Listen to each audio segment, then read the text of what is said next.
I wasn't hypnotized, or the hypnotist I went to didn't get me into hypnosis. It didn't work. And I have heard this many times over the last 11 years. And at first, I would kind of be like, oh, like, in my mind, even who is this hypnotist? Or maybe they're just a beginner. And then as I started to inquire more, I would simply ask, what would it have been like if you were in hypnosis? You know, because as I ask that more often, then the answers I get show me that I don't think that the issue was that they weren't in hypnosis or the hypnotist was bad or inexperienced or anything like that. I think that they weren't aware of what it should be like, what it could be like, what the misconceptions are of hypnosis. So I was actually just in a text conversation about this today, and I thought I'd share it with you because this is something we do come across often as hypnotherapists. And, he was saying that he didn't think it worked and he thinks he should have been really not remembered anything. And then as soon as he said that to my question, what would it have been like if you were hypnotized? Then I knew, oh, so the issue wasn't so much in that the person or the practitioner didn't get him in hypnosis. I mean, that I can't say for certain, but it sounds like to me, the issue was more around the pre-talk.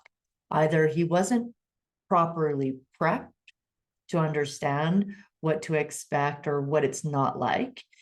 And then over the course of the 3 sessions, it doesn't sound like there was enough checking in on his hesitancies or his expectations or what he thought it should be like. And unfortunately, when we don't do that, it can actually even uh, stop them from seeing the results that might be happening and maybe, dare I say, even get the results. And so I always ask that because I don't want him then coming to me and then feeling the same thing. Although for me, I'm always going to check in at the end. I'm going to check in at the beginning. To me, pre-talk is not just something that we say at the beginning to help prep the client. Pre-talk is part of the space that we're holding for them, their experience, their change, their success. And so we need to be constantly checking in with them on their expectations. Right away, I would have told him, oh, yeah, this isn't as common as you think. Even if you've seen people go into hypnosis or not remember things or come out, this isn't as common as you might think. Yes, some people, they're somnambulous, they go right away super deep into hypnosis. Whereas in therapeutic hypnosis, especially if we're getting you to participate, imagine things disappearing and dissolving, imagining the future without that issue, you're participating. Plus, you might feel some discomfort. So you're not going to just be out of it.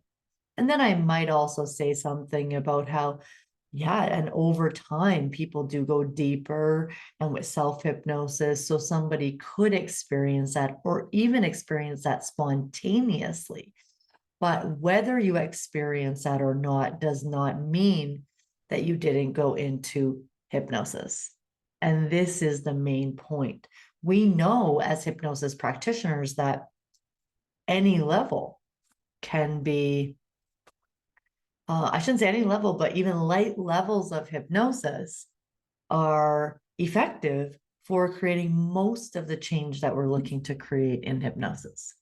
And then when we're looking at regression hypnotherapy and doing a little bit more work, which involves a need for hallucinations, then we want a deeper depth and we can verify depth. And that's the kind of stuff that we'll be teaching more in the regression training in the new year. So for now, just know that it's rarely whether or not the person was in hypnosis, and more often than not, the fact that they weren't properly prepped and continually prepped and conversed with to understand the process of hypnosis.